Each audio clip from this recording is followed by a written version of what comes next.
వీడబడతాం. ఒక తండ్రికి ఇద్దరు కుమారులు ఉంటే ఆ పెద్ద కుమారుడు అన్నాడు, ఆ పొలం పనులన్నీ చేసుకెళ్ళరా, అందరికీ జీతబత్యాలు ఇవి పెద్దగా ఉండని చెప్పాడు. అతను అన్ని పనులు చేసుకొస్తున్నాడు. తండ్రి తిట్టినా పడుతున్నాడు, కొట్టినా పడుతున్నాడు, ఏం చేసినా తండ్రి నీ చిత్తం అంటున్నాడు. చిన్న కొడుకు ఏమన్నా ప్రతిరోజు కూడా పనికి మళ్ళీ బయట తిరిగి ఇంటికి వస్తున్నాడు. రాత్రి 12 గంటలకు 1 గంటకు వస్తున్నాడు. ఏమనంటే బాధ, మీద పడిపోతాడు, కరిచేస్తాడేమని భయం. ఏమంటకు లేదు. ఏమంటా పిల్లలు ఈరోజు ఏమనంటాక ఉందండి? ఏమంటకు లేదండి. ఏమనంటే ఇంట్లో చిరిపోతాడని భయం, లేదేదో తాగేస్తాడని తేది ఊరేసుకుంటాడని భయం. వాడు బ్రతికించడం కోసం మనసు వస్తూ బ్రతకాలి. ఏమంటకు లేదండి.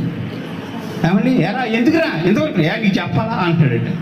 వాడు ఎవడో చెప్పాడంట, ఎందుకురా మీ తండ్రి దగ్గర అంత ఆస్తుంది, నువ్వు చూస్తే ఎలా తిరుగుతున్నావు బేకారోళ్ళగా.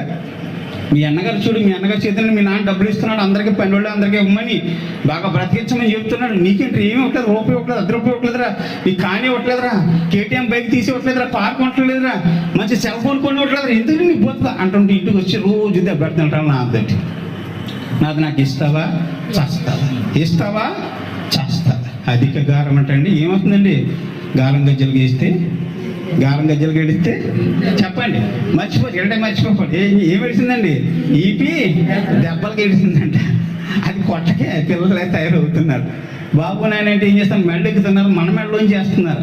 కుమారుని అలాగంటే ఎందుకురా రోజు అలరా చేస్తాను, నాకు ఇస్తావా ఇవ్వను దాకా ఆస్తాను. కొన్ని రోజులు పెనుగులు ఆడాడు తండ్రితోటి, ఇవ్వనంటే ఇవ్వను పొమ్మన్నాడు. ఇవ్వకపోతే నేను ఎంటరీని తాగేస్తాను అన్నాడు. ఈ గొడవంతా ఎందుకురా బాబు, ఇదిగో నీ ఆస్తి నువ్వు తీసుకుంటే మొత్తం అన్ని ఇచ్చాడు.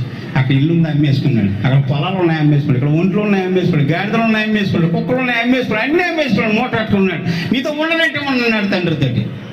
ఎక్కడికి వెళ్తున్నారా? దూరదేశం వెళ్తున్నాడు, బిజినెస్ చేస్తానండి. ఆ పక్క దేశం వెళ్ళిపోయాడట. ఏ దేశం అండి?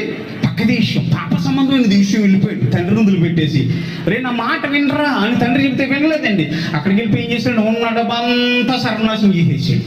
పనికి మళ్ళీ వాళ్ళందరికీ తగలబెట్టాడు, పేకాటాడేసాడు, జూదమాడేసాడు, స్త్రీలతో తిరిగేసాడు, ఇష్టపడి చేసేసాడండి. అంతా అయిపోయిందండి. స్నేహితులంతా పారిపోయింది, ఎవరు కనిపించట్లే. కనిపిస్తే డబ్బులు అడుగుతాడేమో, అన్నం పెట్టమంటాడు, అదో భయం. అందరూ పారిపోయి ఇంకేం చేయండి, అక్కడికి ఏమీ లేదండి, తింటానికి లేదు. అప్పుడు వాళ్ళ దగ్గర